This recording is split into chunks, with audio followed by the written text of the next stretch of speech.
देखिए बेटे, अब हम आज स्टार्ट कर रहे हैं चैप्टर। ये है 9th चैप्टर क्लास 10th के लिए ट्रिग्नोमेट्री का। और लास्ट चैप्टर है ये, और इसका नाम है सम एप्लीकेशंस ऑफ ट्रिग्नोमेट्री। तो आइए हम आपको बताते हैं यहाँ पर कि यदि कोई व्यक्ति यहाँ नीचे खड़ा हुआ है और वो किसी ऊंची चीज़ को देखता है, तो उसकी जो आँख की जो हॉरिजॉन्टल लाइन है वो ये होगी, और जो वर्टिकल लाइन होगी वो पलक उठा के उस चीज़ को देखेगा इस तरह से, तो ये होगी वर्टिकल लाइन।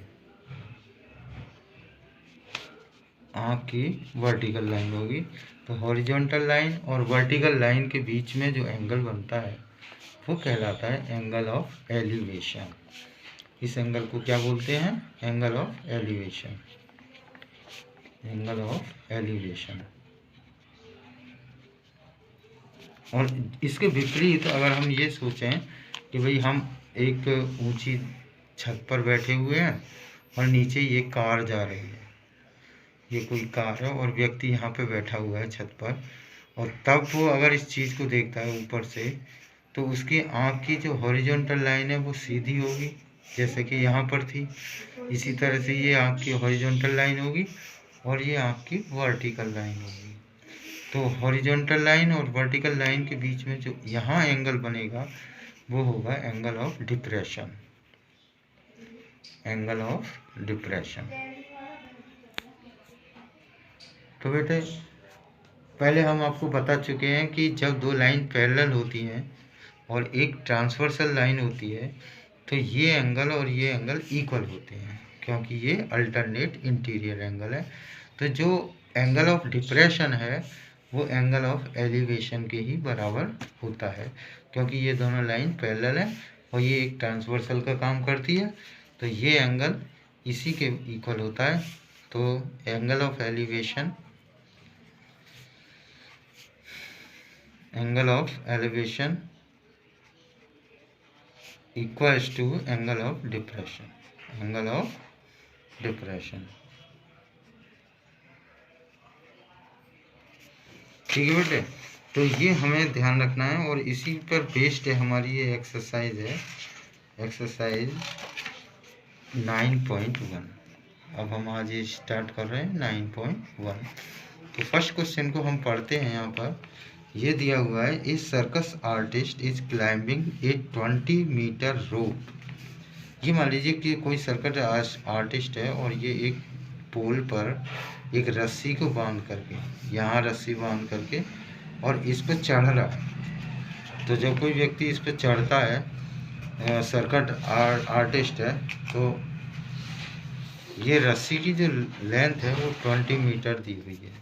ठीक है, इस रस्सी पे ये चढ़ेगा, which is tightly stretched to the pole and vertical pole is to the ground. और ये वर्टिकल पोल जो ग्राउंड से लगा हुआ है उससे कसी हुई है रस्सी।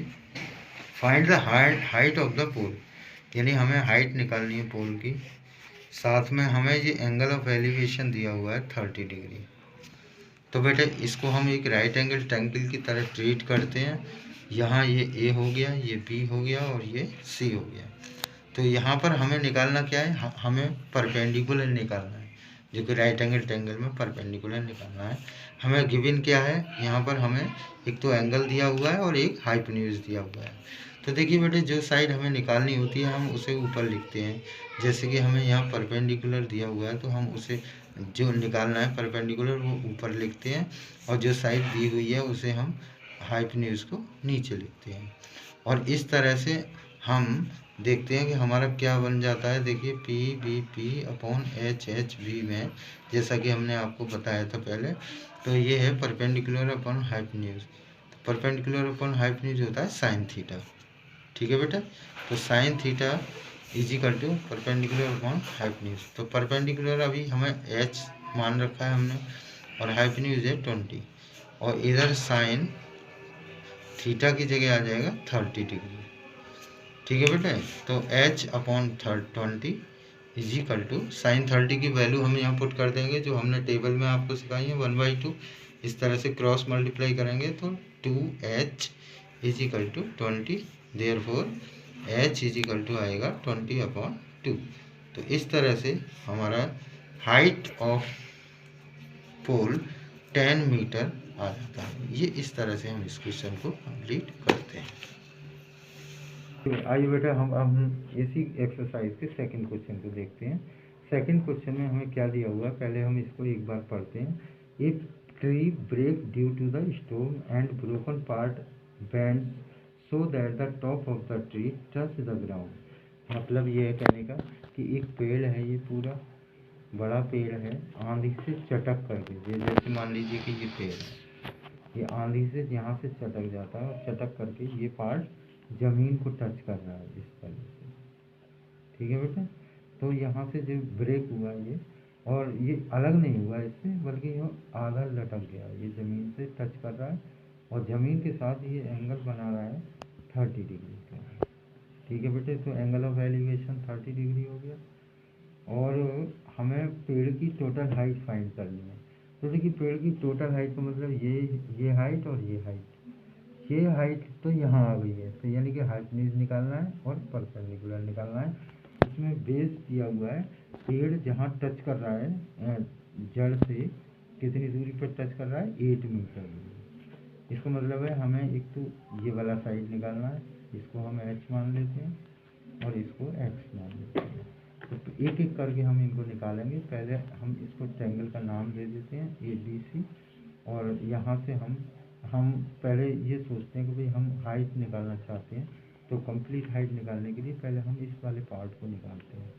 तो ये पार्ट राइट एंगल ट्रायंगल में in triangle ABC we know कि ये साइड कहलाती है परपेंडिकुलर, और जो साइड हमें गिवन है वो है बेस, और परपेंडिकुलर अपॉन बेस होता है बेटे tan थीटा। देखिए परपेंडिकुलर ABC अपॉन HHB, यहाँ पर आप परपेंडिकुलर, ये साइन थीटा होता है कॉस थीटा, ये tan थीटा, तो tan थीटा आ गया। तो परपेंडिकुलर हमने h माना हुआ है, बेस है यहाँ पर 8 सेंटीमीटर, 8 मीटर है, और tan थीटा tan 30।